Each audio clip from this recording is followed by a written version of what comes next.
안녕하세요. 주식은 역시 기리기리세 기리십니다. 안녕하세요, 여러분들. 자, 오늘의 경제 소식 빠르게 보고 끝내보도록 하겠습니다. 같이 공부하시죠. 렛츠 기릿. 자, 첫 번째입니다. 다시 지옥에서 돌아온 테슬라. 테슬라가 어제 미국에서 6.7%나 급등하는 모습을 나타냈습니다. 도대체 어떤 호재가 나왔길래 이렇게 이쁜 차트를 만드니 하고 물어봤더니 전기 트럭 세미에 대해서 생산 확대 및 생산 계획을 발표하며 이거는 호재다라고 얘기를 했다는 거겠죠. 주가가 강하게 반응을 했습니다. 참고로 전기 트럭 세미는 양산을 아직까지는 못하고 있습니다. 2019년부터 하겠다 이야기를 했으나 22년이 되어서야 첫 번째 세미 트럭을 인도한 바 있고 아직까지도 대량 생산에는 어려움을 가지고 있었죠. 하지만 이제는 가능한가 봅니다. 이번에 계획 발표로 드디어 진짜 기대감이 나타나고 있다고 합니다. 자, 그래서 어제 테슬라가 좋은 흐름을 나타냈습니다. 이러한 소식이 나오며 2차전지도 좀 좋아질까라는 생각을 했지만 그냥 보합권이어서 많이 아쉬웠네요. 자, 그나저나 테슬라 차트가 꽤나 이쁘죠. 상승 후, 조정 후 이평선 지키면서 상승, 추가 상승이 나타날지 볼 필요가 있겠습니다. 200달러 한번 노려볼 필요가 있겠네요. 다음입니다. 코스피. 나도 한때는 글로벌 증시가 최근 급등하고 있는 상황입니다. 그런데 우리 계좌는 도대체 뭔 소리냐 이렇게 외치고 있는데요. 그만큼 한국장이 소외된 흐름이 이어지고 있습니다. 이 와중에 원래 대만 증시의 시가총액은 우리나라보다 낮았었다고 하는데요. 그런데 이제는 추월을 당했다고 하네요. 참고로 코시국 전까지는 한국이 조금 더 높았고 코시국 때 한국이랑 대만이 비슷해졌고 이제는 아예 대만이 추월하는 모습을 보여줬다고 합니다. 그렇다면 그 이유가 뭔가 일단 대장주의 차이도 분명히 있을 거라고 말할 수 있겠죠. 대만 TSMC는 올해 무려 50%나 올라가는 모습을 나타냈는데 하지만 우리나라 대장주인 삼성전자는 오히려 소폭 하락하는 모습을 나타내 실망감을 주고 있다고 합니다. 다음 소식입니다. 불법 리딩방. 방에 한 50명 있었는데 전부 다 한통속이었고 나 혼자만 사람이었어요. 자, 갈수록 불법 리딩방의 수법이 치밀해지고 있습니다. 이제는 단톡방에 나도 모르게 쓱 들어갔는데 거기 몇십 명이 아이고 너무 좋았습니다. 수익 정말 감사합니다 등등 요런 이야기를 해서 신뢰감을 얻었는데 그런데 알고 봤더니 그거 전부 다 한통속이었다고 하네요. 여러분들이 아실진 모르겠지만 대부분의 주식 관련 채널에서는 유튜브도 그렇고 텔레그램도 그렇고 아니면은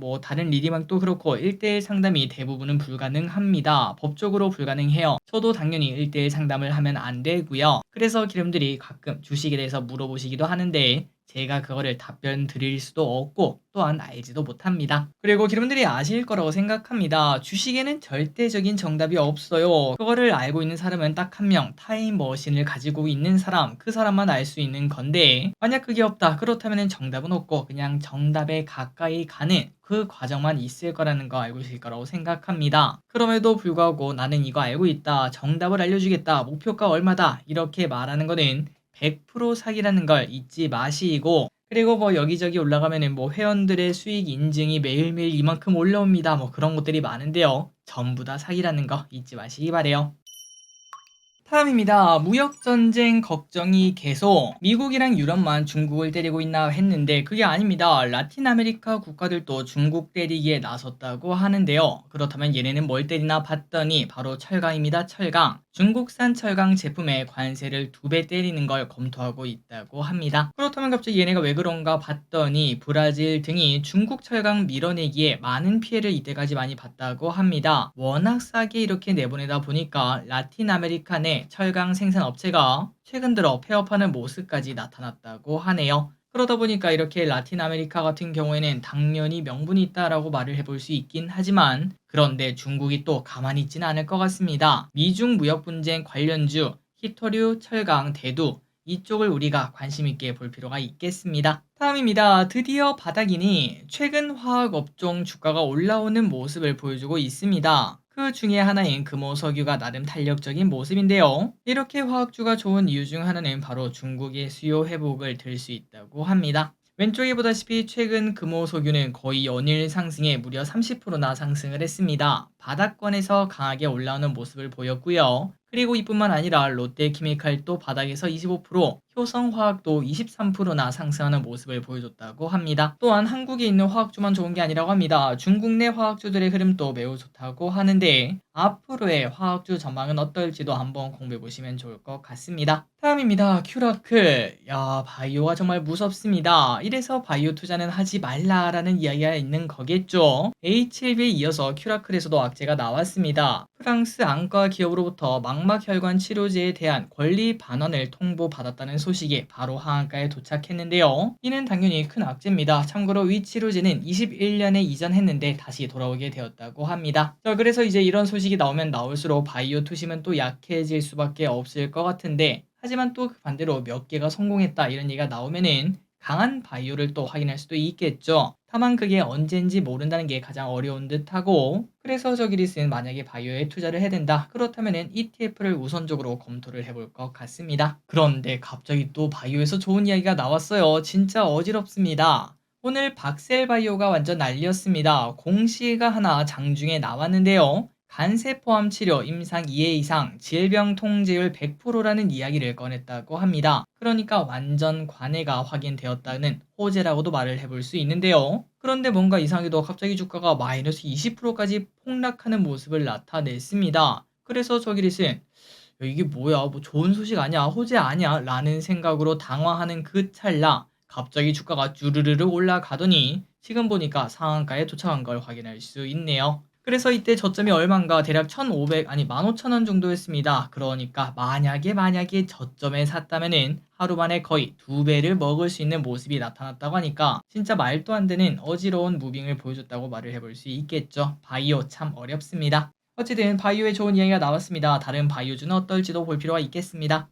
다음입니다. 공매도 재개, 시스템 완비하고 하겠다. 자, 대통령실에서 호재를 하나 띄웠습니다. 곧 공매도 재개가 걱정되는 시국이었는데 대통령실에서 공매도 전면금지 장기화 카드를 꺼냈다고 합니다. 그렇다면 도대체 뭐라고 했는가? 공매도에 관해 특별히 바뀐 입장이 없고 시스템이 갖춰지지 않으면 재개하지 않겠다 이렇게 언급했다고 하네요. 자, 다만 무조건적으로 공매도가 계속 없어야 되냐? 그건 아닌 것 같습니다. 빠르게 시스템을 잘 잡아서 우리가 주식 투자하기 좋은 시스템이 나왔으면 좋겠습니다. 다음 소식입니다. 우주항공청 개청 코아 다음 주 월요일이면 경남 사천에 드디어 우주항공청이 문을 열 예정이라고 합니다. 이제 진짜 며칠밖에 남지 않았는데요. 개청 후에 우선적으로 100명가량이 근무하고 연말까지 채용이 마무리되면 80%의 인원이 사천에서 근무하게 됩니다. 자, 최근 들어 해외에서도 우주항공에 대한 관심이 높은 편입니다. 항공청 개청을 전후로 지원 정책들이 나올 것으로 보이기 때문에 항상 정책이 따라가면 주가도 올라가는 거 아니겠습니까? 우주항공 관련주가 어떻게 될지 계속 볼 필요가 있겠습니다. 그리고 또한 곧 상장하는 공모주 중에서도 우주항공 관련주가 있는데 그 친구의 관심도 커질 것을 예상해 볼 수 있겠네요. 다음입니다. 세종시 줍줍 무려 43만 명. 자, 지난 뉴스이긴 하지만 빠르게 보도록 하겠습니다. 어제 세종시에 있는 세종린 스트라우스의 무순위 청약이 있었는데 한 가구를 구하는 곳이었는데 무려 청약자가 43만 명을 넘어섰다고 합니다. 자, 그래서 이런 걸 보고 우리는 보통 로또 청약 줍줍이라는 표현을 쓰는데요. 2월 기준 8억에 거래가 되었던 아파트인데 분양 당시 가격이 4억 원이었다고 합니다. 그러니까 당첨만 되면 4억을 먹는다라고 볼 수 있고 거기에 청약 통장 없이도 청약이 가능하고 전매 제한이나 거주 의무도 없다 보니까 인기를 끌었다고 하네요.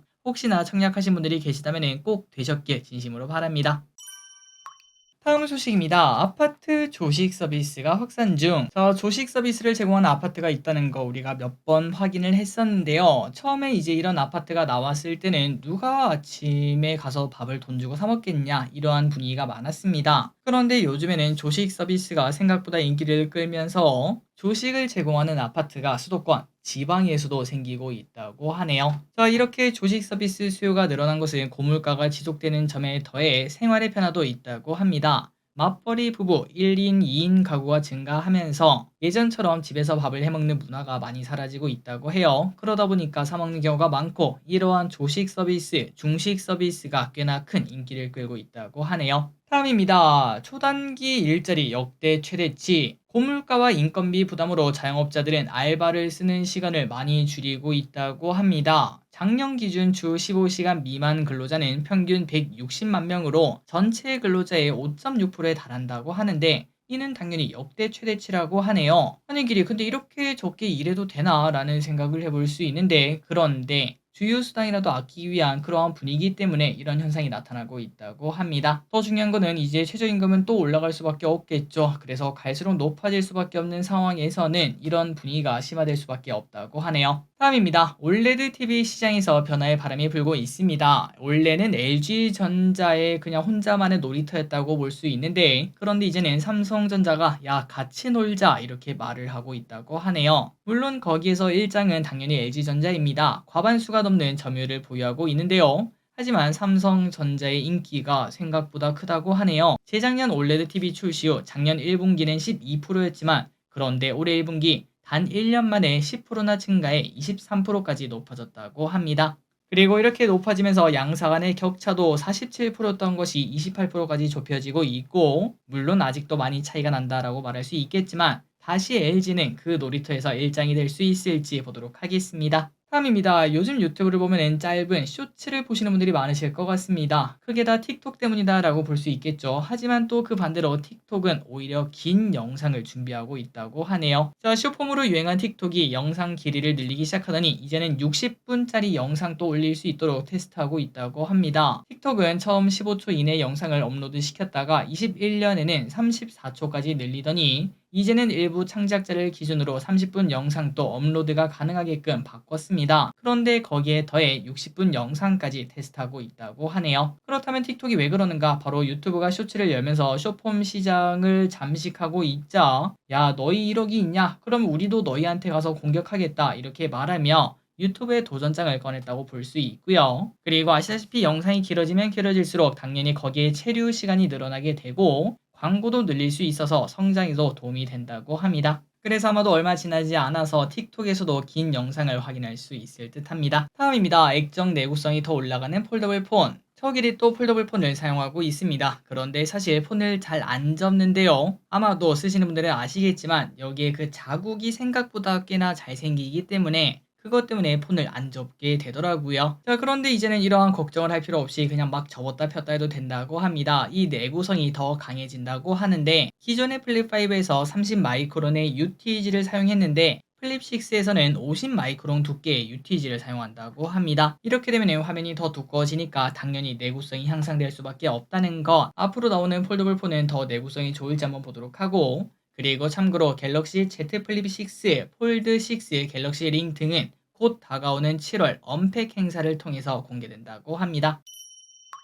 다음입니다. 원자력에 대해서 좋은 소식이 계속 나오고 있습니다. AI가 많은 테마를 만들고 있는데요. 전력이 문제다 보니까 이제는 원자력 관련주가 급등하는 모습을 보여주고 있고 이 와중에 영국에서 원전 기업단이 방한할 수 있다는 이야기도 나오고 있습니다. 다음 달 영국 원자력 산업협회에서는 한국을 찾아서 원전 논의가 나타날 수 있다고 합니다. 최근 인공지능 데이터 센터에는 SMR이 적합하다 이런 이야기가 나오는 거에서 또 연장되었다라고 볼 수 있겠는데 아마도 이러한 원전 관련주도 전력설비 관련주가 급락하지 않는 이상 조금 더 분위기를 좋게 가져가도 될 것 같습니다. 그리고 수소주도 똑같은 이유 때문에 올랐다고 말할 수 있겠죠. 정말 개인적으로 수소 관련주가 오를 일은 없다라고 생각했는데 그런데 오늘 불기둥을 만들었습니다. 그렇다면 오늘 수소주가 오른 이유가 뭔가? 바로 미국에서 수소연료 전지 기업인 블룸에너지가 17% 급등했고 그러다 보니까 우리나라에서도 야 AI 시대에 전력이 부족하다며 그렇다면 수소가 그 해답이 아닐까 이런 얘기가 나오며 오늘 두산 퓨얼셀 등이 급등하는 모습이 나타났습니다. 게다가 어제 현대차에서 수소 슈퍼카 이러한 이야기도 꺼낸 바 있었기에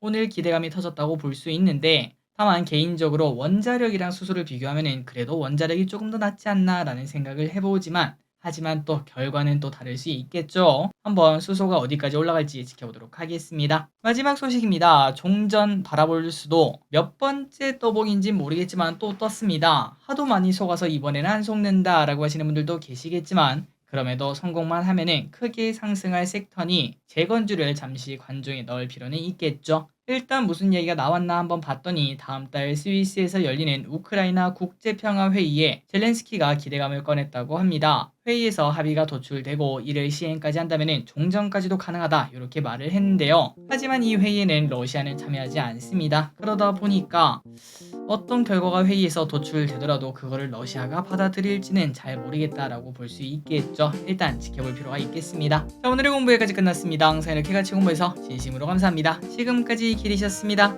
빠이요.